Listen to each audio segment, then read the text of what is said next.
This is Greg Pasternak from Riverside Life, and I welcome you to Mud Creek. Mud Creek is located in the North Coast region in the South Fork Eel. We can call it a region or subregion, but it's in the North Coast as a whole, the South Fork Eel catchment. It's a really interesting creek. So with both the statewide classification and the regional classification for the South Fork Eel, it classifies as a gravel-cobble uniform channel.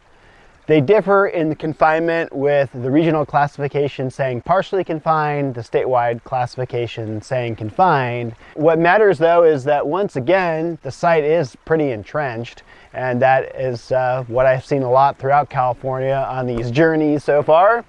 You can see that we are in a forested area, so it's a forested catchment, but remember, all of these forests were logged and all kinds of human activities were taking place. So we can't infer that what we see now, just because it looks beautiful today, is actually anything like its original or natural, whatever original would mean, but a natural adjusted state with the geology and climate and everything else. But it's interesting here, if you look at the water, that's no mistake. The water is white. It's like, it looks like almond milk or something there, like a dilute almond milk. So I don't know if that's like ash from last year's fires or what. I'm not from the area, so if I'm wrong, that's okay. But in terms of the classification, let's get back to why we're here. You look here, you can see all the cobbles. I'll step out of the way a little bit. You see all the cobble that we have out here.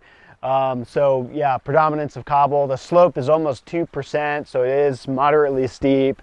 And you look at the channel, the width here is relatively, well, the bed is wide, but then it's fairly rectangular in its shape, so very steep side banks. On the right, you can even see this outcropping layer that's probably a former riverbed elevation. So we have this very rectangular shaped channel in here, and so that it is width is very uniform. The bed is not undulating a whole lot. So everything here visually in the section that I'm showing you matches that classification of being, whether it's confined or partially confined, a gravel cobble, uniform plain bedded type of channel. Now I'm going to turn upstream, and I just want to show you something up here, because the site where the measurements were taken is quite unique. So when you look at the site, as you look upstream, there's a really big U-shaped, really big meander as you go around there. It's quite an unusual site to have that, and actually it's extremely wide. So the site where the measurements were taken here actually shows a lot of width variation, relatively high value for the width variation because of the presence of that one meander bend. But downstream and upstream, away from that bend, everything goes back. Now, rivers can do and do whatever they want to do. They don't care what class they're in or whatever this stuff is. I mean, this stuff is a guide to what rivers ought to do. By the laws of nature, water flows downhill unless you have very unusual circumstances in physics. There are other things at play. But I mean, generally, water flows downhill. You're in a mountain stream.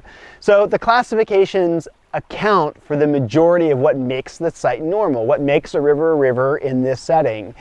But of course, we have what we call the peculiar river, right? So something peculiar, unexpected can and does happen because, like we say, the butterfly effect or chaos theory, something happens in a spot and then that amplifies, and suddenly it's an unusual feature and it makes that river special. So there's nothing wrong with having something deviate from the overall metrics of the classification. It doesn't mean the classification is wrong. It doesn't mean the site should be fixed, whatever that is. It just tells you that there's a lot of diversity and variability in rivers beyond just the general guide of what type of river it is.